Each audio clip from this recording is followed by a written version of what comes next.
ये कहानी वाकई दिल को छू लेने वाली है। और कभी कभी जिंदगी हमें वो दे देती है जिसकी हमें उम्मीद भी नहीं होती, और कभी कभी वो छीन लेती है जिसके बिना जीना नामुमकिन लगता है। ये कहानी है आरव और सिया की। शाम ढल रही थी। आसमान में हल्के बादल थे और हवा में अजीब सी बेचैनी। आरव बस स्टॉप पर खड़ा था। आंखों में थकान थी और दिल में अकेलापन। तभी उसने देखा एक लड़की जो चुपचाप खड़ी थी, चेहरे पर सादगी और आंखों में अनकहा दर्द। वो थी सिया। उनकी नजरें मिलीं, बस एक पल के लिए, लेकिन उस एक पल ने आरव के दिल में कुछ हिला दिया। बारिश शुरू हो गई। दोनों एक ही कैफे में घुस गए।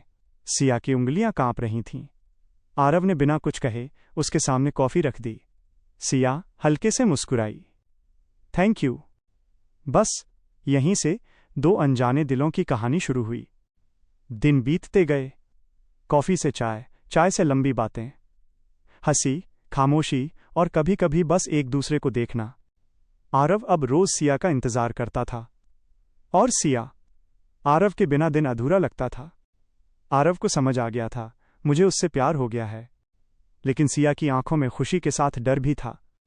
एक रात छत पर सिया ने कहा, आरव, कुछ रिश्ते मुकम्मल नहीं होते, वो बस याद बनकर रह जाते हैं। आरव ने उसका हाथ थाम लिया। अगर रिश्ता अधूरा है तो उसे पूरा करना मेरा काम है।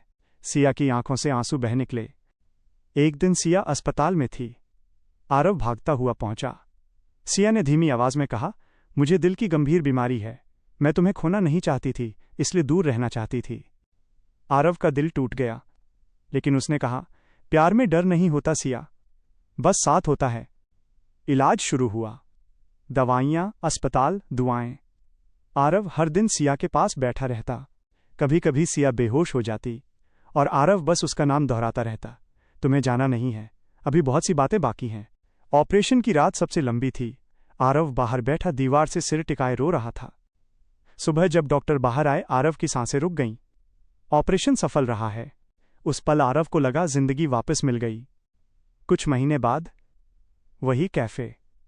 सिया सफेद ड्रेस में थी, चेहरे पर सुकून। आरव ने घुटनों पर बैठकर कहा, अगर जिंदगी फिर से चुननी हो तो मैं हर बार तुम्हें ही चुनूंगा। शादी के कुछ साल बीत चुके थे। वही शहर था, वही कैफे। पर अब आरव और सिया अकेले नहीं थे। उनके साथ एक छोटी सी जान थी, उनकी बेटी अमाया। एक शाम जब बारिश फिर से हो रही थी, सिया खिड़की के पास बैठी पुराने दिनों को याद कर रही थी। उसके दिल की धड़कन अब सामान्य थी, पर आरव के लिए उसकी धड़कनें आज भी तेज हो जाती थीं। आरव पीछे से आया और उसके कंधों पर शॉल डाल दी। क्या सोच रही हो सिया? सिया ने मुस्कुराते हुए कहा, सोच रही हूं, अगर उस दिन बस स्टॉप पर हमारी नजरें न मिलती तो क्या आज ये सुकून होता? आरव ने अमाया को गोद में लिया और कहा, वक्त हमें वहीं ले जाता है जहां हमारी मंजिल लिखी होती है। तुम मेरी मंजिल थी और रहोगी। तभी अमाया ने तोतली आवाज में पूछा, मम्मा आप रो क्यों रही हो?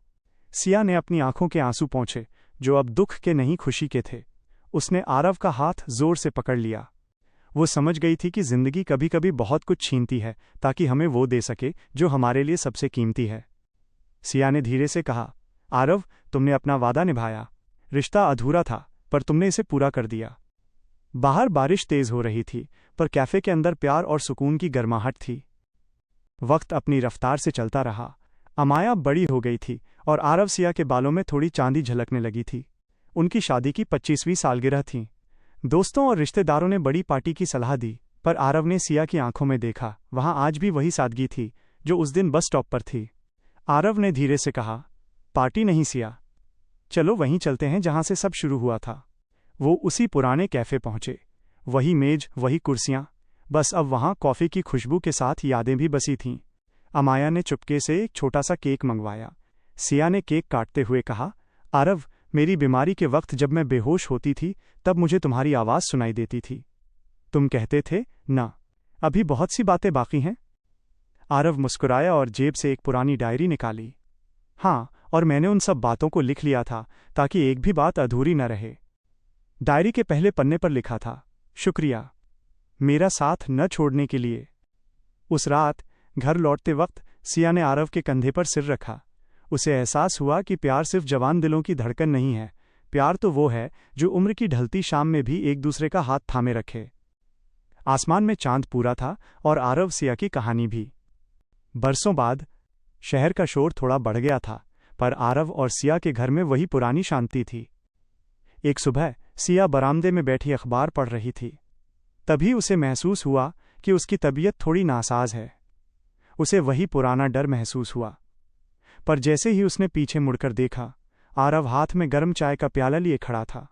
उसने बिना कहे सिया की घबराहट पढ़ ली। आरव ने पास बैठकर उसका हाथ थाम लिया। उसका स्पर्श वैसा ही था, भरोसेमंद और गर्म। आरव ने कहा, सिया याद है? डॉक्टर ने कहा था कि ऑपरेशन सफल रहा, पर सच तो यह है कि मेरा प्यार सफल रहा था। सिया ने सिर झुका लिया और मुस्कुराते हुए कहा, तुम्हें पता है आरव, उस दिन अस्पताल में जब मैं आंखें नहीं खोल पा रही थी, मैं सिर्फ ये सोच रही थी कि अगर मैं चली गई तो तुम्हारी चाय कौन बनाएगा? तुम्हें कौन कहेगा कि बाहर जाते समय स्वेटर पहन लो? आरव की आंखों में नमी आ गई। उसने कहा, जिंदगी ने हमें एक दूसरा मौका दिया था सिया, और हमने उस मौके के हर लम्हे को जिया है। तभी अमाया अपने बच्चों के साथ घर आई। पूरा घर बच्चों की किलकारियों से गूंज उठा। सिया ने आरव की ओर देखा और धीरे से फुसफुसाया, आरव, जिंदगी वाकई खूबसूरत है, बस सही इंसान का साथ होना चाहिए। सूरज की गुनगुनी धूप उन दोनों पर पड़ रही थी। वो दोनों अब बूढ़े हो चुके थे, पर उनका प्यार आज भी उस पहली बारिश की तरह ताज़ा था। आरव और सिया की ये प्रेम कहानी अब एक ऐसी मिसाल बन चुकी है जो सिखाती है कि सच्चा प्यार कभी हार नहीं मानता।